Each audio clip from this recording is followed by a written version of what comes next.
Hi, உங்கள் ராதிகா சித்தி. இன்றைக்கி என்ன பார்க்க போகிறோன்னா, நம்ம கருவாட்டு குழம்பு. ஒரு வானலில் கொஞ்சம் வச்சுட்டு கொஞ்சம் எண்ணெய் ஊற்றிக்கிட்டு, எண்ணெய் ஹீட் ஆன பிறகு கொஞ்சம் கடுகு நல்லா பொரிஞ்சு வர ஸ்டேஜில் வெந்தயம் போட்டுப்போம். வெந்தயம் நல்லா பொரிஞ்சு வரும் வாசனையாக.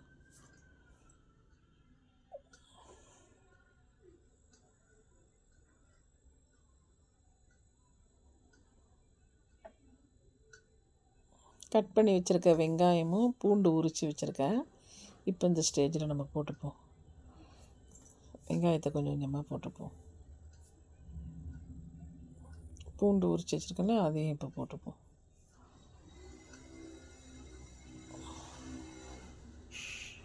நல்லா வதக்கி விடும்.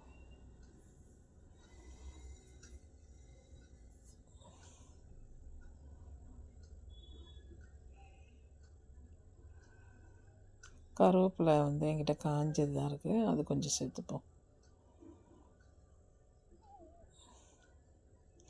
அதை நல்லா ஒரு வதக்கிட்டு நல்லா பொன்னிறமாக வரணும்.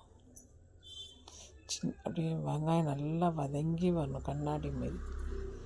பெருசு பெருசாக இருந்தால் நல்லா இருக்காது. கட் பண்ணி வச்சுருக்க தக்காளி இப்போ சேர்த்துப்போம்.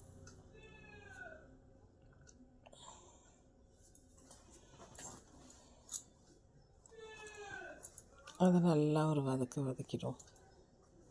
இப்படி கிரேவி பதத்துக்கு வந்துடும்.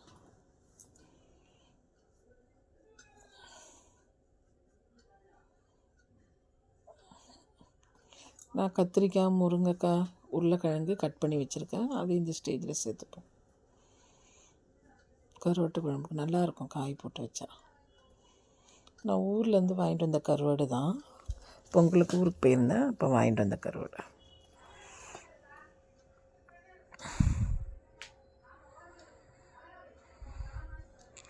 நல்லா ஒரு கிளறி விட்டுடணும்.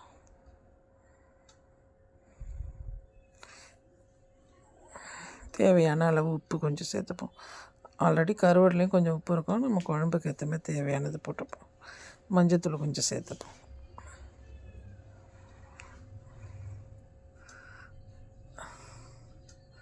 அது ஒரு நல்ல கிளறிப்போம்.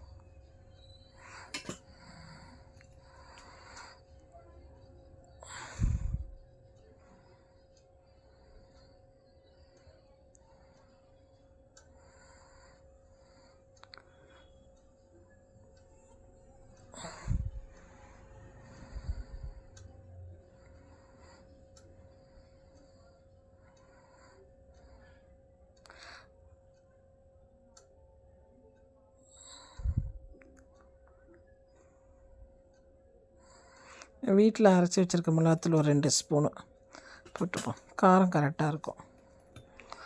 சேர்த்து அதை நல்லா ஒரு கிளறிடுவோம்.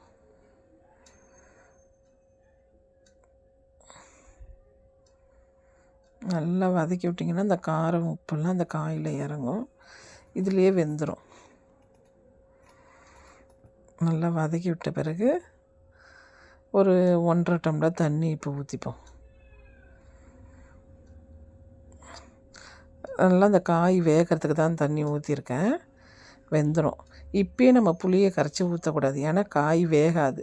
உருளைக்கிழங்கு அந்த கத்திரிக்காயெலாம் வேகாது. அதனால் இது நல்லா கொதித்து வருங்க, அப்போ புளியை கரைச்சி வச்சுருப்போம்ல, அப்போ ஊற்றிப்போம்.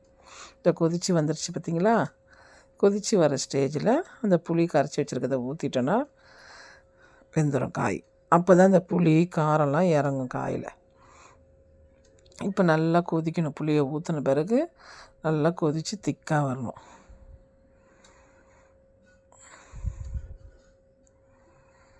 இந்த ஸ்டேஜில் நான் கருவாடு வாங்கி க்ளீன் பண்ணி வச்சுருக்கேன்ல, இப்போ சேர்த்துக்கலாம். அதை குழம்பு கருவாடு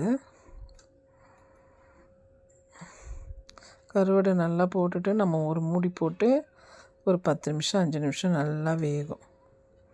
மூடி போட்டு வேக வச்சிங்கன்னா 10 நிமிஷம் நல்லா கொதித்து வந்துச்சுன்னா கருவாட்டு குழம்பு ரெடி ஆகிடும். நல்லா சாதத்துக்கு நல்லா சூப்பராக இருக்கும். சூப்பரான சுவையான கருவாட்டு குழம்பு ரெடி.